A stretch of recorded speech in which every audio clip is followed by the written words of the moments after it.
When Honda developed the NSX, the world became aware that when Honda applied itself to engineering a car for a certain market, they could do something absolutely incredible. The NSX, it was mean. The engine was behind you instead of under the hood.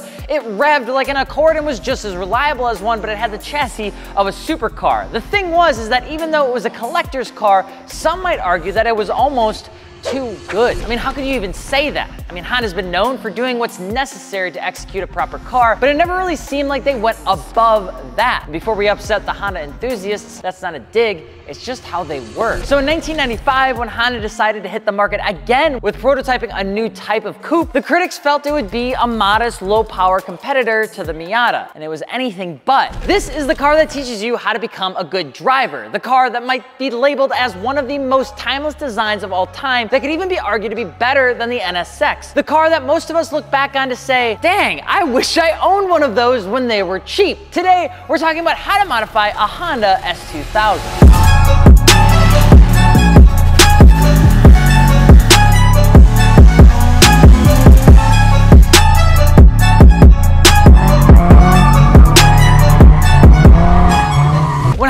The AP1 S2000 in 1999, no one was ready for what Honda decided to do. Front mid-engine, rear-wheel drive with an iconic inline four-cylinder engine with dual overhead cams. Its name?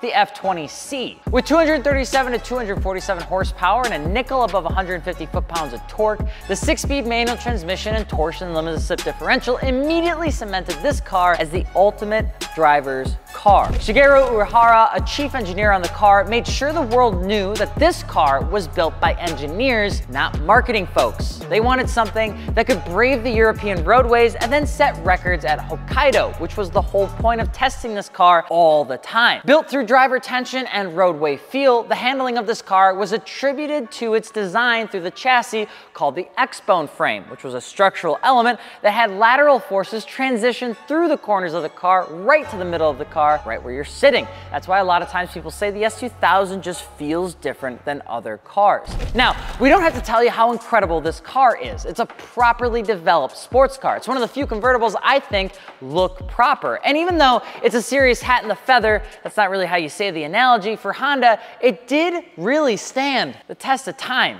Maintain a 50-50 weight distribution, and the high revving engine will teach you how to be a better driver because it won't do anything unless you tell it to.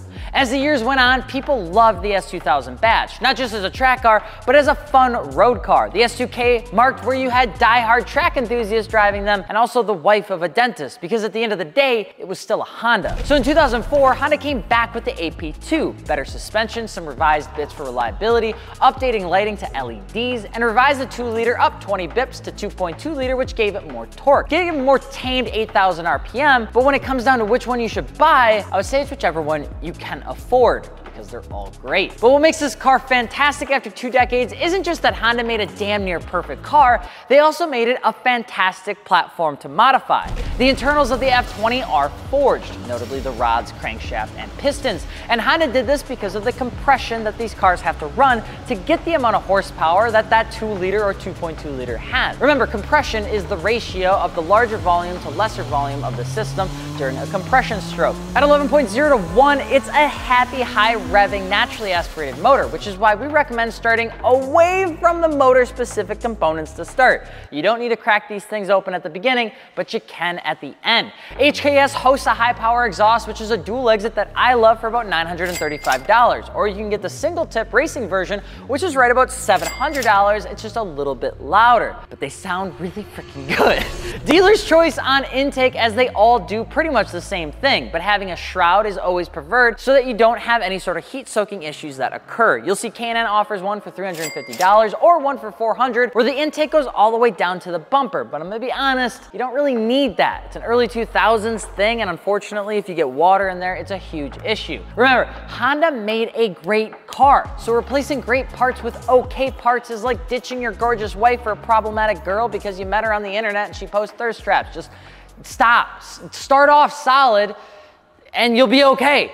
It's an S2000. This is the car that you marry. Coilovers here would be the Fortunato 510s like I have on mine, and I absolutely love them. The BR series from BC Racing is great. It's a more affordable alternative, but if you're turning track days, I do love the digressive piston on the 510s, and if you want to save a couple $100, go with the DS series BC Racing coilovers. A front anti-roll bar kit can also help from Eibach for a few $100, along with some aftermarket brake pads from EBC. When I did mine, I noticed a few things when I built my car, so consider this a bonus round if you're picky like I am. I didn't spend much on aftermarket rotors because the pads are going to be the wear point from like 3 to 1. On the APR side, the mirrors are rad, but they just are kind of loosey-goosey and sloppy, which is why they almost always look angled. To fix it, I had to smush a rubber grommet in there, which kind of seems odd. I would recommend maybe just sticking with the stockers. If you're gonna get a wing, get it built for the car. APR Performance wings are awesome, and I can't speak more highly for their capabilities on and off the track. I have the GT300, which is built more for short course racing, but it still keeps me planted at Road America. For a steering wheel, go as flat as you can,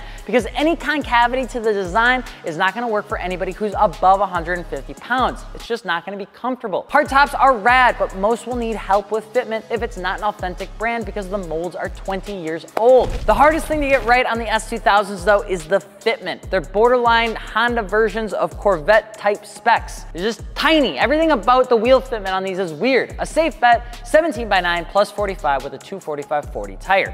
Enkei, Koenig, and Graham lights are brands that carry that size well, along with a Continental ECSO2 or DWSO6 pluses from Martini Works, or I'm gonna force you to a 1v1 in Edgeville. That's weird phrasing considering the current lingo. If you're running something where you're gonna be on the track all the time, you can go with the AO52s from Yokohama. That's also a great tire as well, specifically for autocross. And if you're looking to drift it, some Ironmans can get the job done, but they don't make fantastic drift cars. 18x9 plus 35 can fit with front and rear camber, but keep in mind the front S2Ks don't have camber plates on their coilovers, even aftermarket ones, which means you do have to get front camber plates. It's an extra $100 or so. Should you go wide body, just remember that you can go down an offset in comparison to the fitments above. So if you get a 20mm over fender, you could typically get a 17x9 plus 25 instead. If you have questions with fitment, just message us on martiniworks.com and we can help. Having owned, modified, and blown up a Honda S2000 once or twice in my life, there are two things that I will remember always that I think you should too, especially if you're planning on picking one up. The S2000 is a driver's car. I would make it similar to even a Porsche Boxster S or 718. So go with things that force you to drive it harder rather than the car just to go faster. These are shitty cars to pick up as projects as well because they're old. If you find one for a steal that's been hobbled together, it can become a dance to get it rocking again. And so try to just get a prime clean example. Try to buy one where the history is simple and clean and save the headache of trying to find out why 30% of your harness is disconnected. So how do you modify a Honda S2000? Easy, baby. You grab $20,000 and you go find the cleanest one you can find that will inevitably be gray and have 162,000 miles. From there, you're gonna find a 10, 12, 14, and 17mm socket, and you'll be able to take this entire car apart for the mods that you're about to do, which is a good thing because the mods you should do are the ones that'll help you drive this car. 17x9 plus 45 Enkei RPF ones are solid white bread choices, or Graham lights if you want to get some butter, wrapped in some Extreme Contact Sporto 2s or some Yokohama AO52s and you're set. Fortunato 510s with the digressive piston will help you run fast on track, handle any mountainside road, or just get to and from work, along with some upgraded brakes from EBC like yellow stuff because the stockers probably need to be replaced. An HKS exhaust will give you some nice tone, along with an intake which is going to give you a good breather. The snouts on these things, when you open it up, that throttle sounds incredible. You do want to be careful adding any sort of parts onto this car that aren't sort of reinforced. If you just strap random bits onto this car, the metal is very thin and it's going to cause a lot of flexing. It's something that I would say you're going to need to be careful with, specifically that wing in the back. But what's most important is you have fun as hell with this thing. Whether you slam it for a car show or build it for a weekend warrior, you are confidently in good hands with what Shigeru Uehara built. But let us know what we should talk about next, and if you're looking for car parts for your Honda S2000 or otherwise, mod your car at martiniworks.com. If you have one already built, add it over onto our build thread so that you can help people mod their car the right way for maybe some mistakes that you learned along the way. I'm Alex Martini. You can find me on Instagram. We hope you see you on the next one. Adios.